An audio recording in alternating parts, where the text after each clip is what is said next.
225 million copies sold. More than the entire population of Brazil. More revenue than any film ever made. More than any album ever recorded.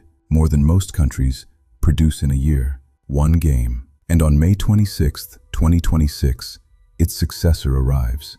Analysts predict $7.6 billion in the first 60 days. More money than most nations earn in a year, generated in 2 months by people choosing entirely voluntarily to spend their time stealing cars, robbing banks, and shooting strangers in a fictional city.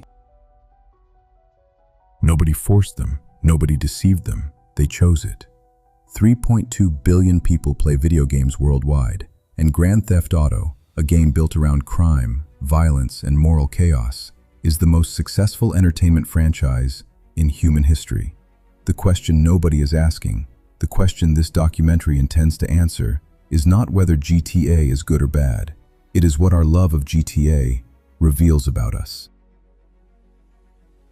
Let us begin with the numbers, because the numbers are extraordinary. Grand Theft Auto 5 was released in 2013. In its first 3 days, it generated $1 billion in revenue. By 2025, 12 years after release, GTA 5 had sold 225 million copies. And here is the detail that should stop you. GTA 5's revenue actually increased in its 7th, 8th, and 9th year after release. Not declined, not plateaued, increased. In years 8 and 9, nearly $1 billion per year from a game that was already a decade old. No film does this. No album does this. No other game in history has done this. GTA Online generated revenue through virtual currency that players purchased with real money to buy virtual cars, virtual clothes, virtual weapons, virtual status, real dollars for things that do not exist, and people paid willingly, repeatedly, for years. Now GTA 6 is coming, released May 26, 2026. Investment firm Convoy projects $7.6 billion in the first 60 days, the highest grossing film of all time. Avatar made $2.9 billion. GTA 6 is projected to make that in its first month. This is not a game.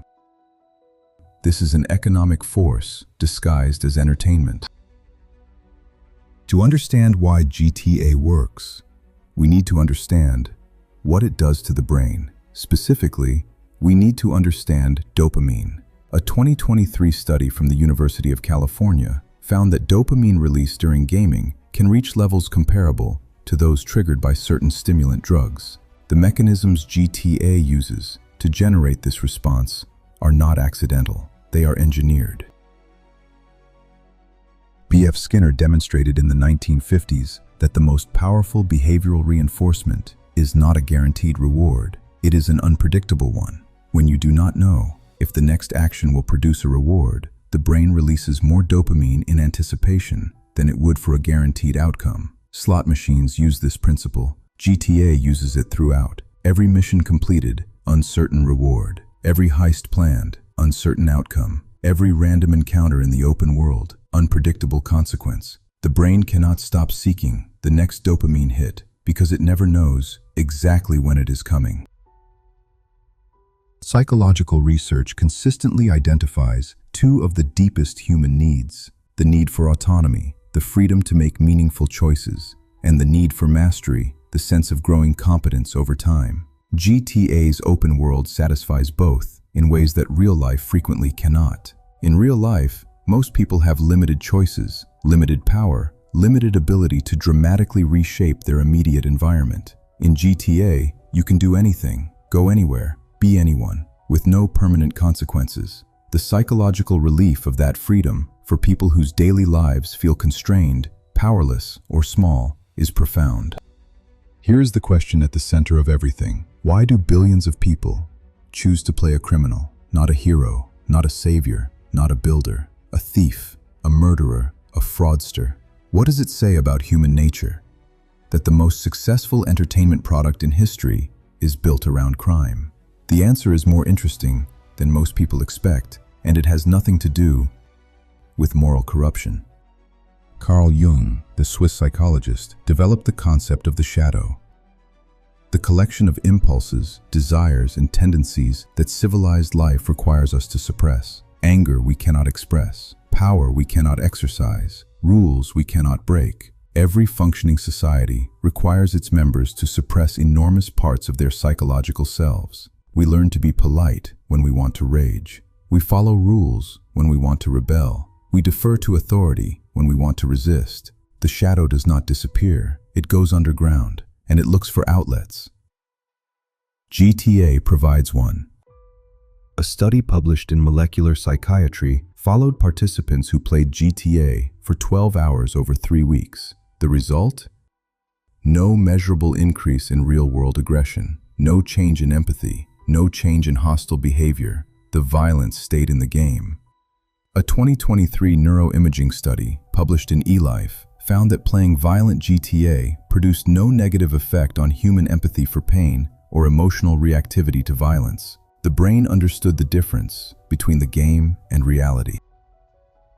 GTA Online is not simply a game. It is a carefully engineered behavioral extraction system. Here is how it works. GTA Online uses in-game currency called shark cards that players purchase with real money to buy virtual items. The pricing is designed using a specific psychological technique, currency abstraction. By converting real dollars into virtual credits before spending them, the psychological pain of spending is reduced. You are not spending $20 on a virtual car. You are spending shark card credits that happen to have cost $20. Casinos use the same technique, chips instead of cash, credits instead of dollars. Gaming disorder, recognized by the World Health Organization, affects 3 to 4% of all gamers. That sounds small. With 3.2 billion gamers worldwide, that is between 96 and 128 million people, more than the population of Germany, and they are not randomly distributed. Research consistently finds that the people most vulnerable to gaming disorder are those with depression, social anxiety, and poor real-world social connections. The people who need the psychological relief of gaming most are also the people most effectively monetized by systems designed to exploit that need. The game that offers freedom charges the most to those who feel least free in their real lives. For 30 years, since the first Grand Theft Auto was released in 1997, a debate has raged. Politicians have argued it, parents have feared it, lawyers have litigated it, researchers have studied it. The honest answer, the one that both sides rarely acknowledge, is nuanced. And nuance is exactly what this channel exists to provide. A 2001 meta-analysis found that playing violent video games increased aggressive thoughts and aggressive feelings in laboratory settings. However, a 2019 longitudinal study published in Molecular Psychiatry followed participants who played GTA specifically for 12 hours over 3 weeks. Result: no measurable increase in aggression. A 2023 neuroimaging study found playing violent GTA produced zero negative effect on empathy or emotional reactivity to real violence. The honest scientific picture: short-term increases in aggressive thoughts, probably real. Long-term increases in real-world violence, not supported by the evidence. The honest scientific picture: GTA did not invent the world it depicts, it documented it. Los Santos, GTA's fictional city, is a mirror. It shows a world where wealth is worshipped above everything else, status is determined by what you own, violence is the language of power, institutions are corrupt, the rules apply differently depending on who you are. The poor hustle to survive, while the rich operate above consequences. Sound familiar? GTA's satirical genius is that it is not simply violence for its own sake.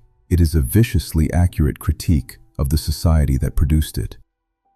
Players do not love GTA only because it lets them shoot people. They love it because it gives them power in a system that consistently makes them feel powerless, because it lets them cheat in a world that feels rigged, because it externalizes, in the form of cartoonish violence, the rage that daily life asks them to swallow and call normal. Researcher Chris Ferguson argues that the real driver of violent video game play is not a desire for violence. It is a desire for competence, for agency, for the experience of mattering in a world that frequently communicates that you don't.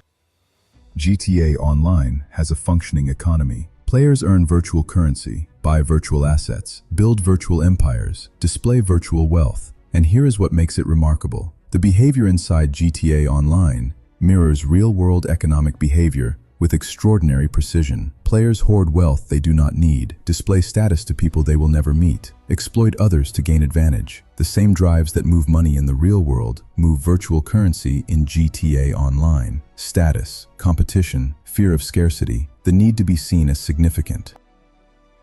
GTA 6 launches on May 26, 2026. It arrives in a world that looks remarkably like the world GTA has always satirized. Economic inequality at historic highs, institutional trust at historic lows, war reshaping global supply chains, inflation eroding the savings of ordinary people, technology concentrating power in fewer and fewer hands. The world GTA depicts corrupt institutions, predatory wealth, rules that apply differently depending on who you are, is not a satirical exaggeration anymore. It is just the news.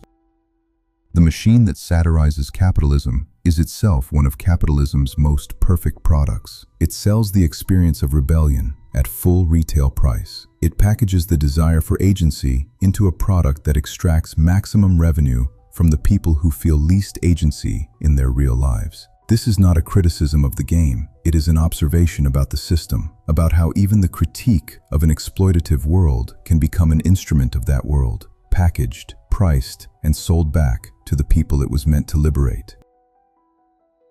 We have come a long way in this documentary, from the economics of the most successful entertainment franchise in history to the neuroscience of dopamine and reward, to the psychology of the shadow, the part of us that wants to break rules in a world that asks us to follow them forever, to the honest research on violence, which is more nuanced than either side admits, to the society reflected in the screen, the world that made people want to play criminals in the first place.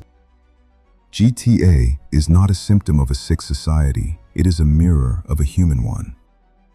Human beings have always been drawn to stories about transgression, to villains, to characters who exist outside the rules. Homer wrote about warriors and gods, Shakespeare wrote about murderers and kings, Dickens wrote about thieves and criminals. GTA is doing what storytelling has always done, giving human beings a safe space to experience the parts of themselves that civilized life asks them to suppress.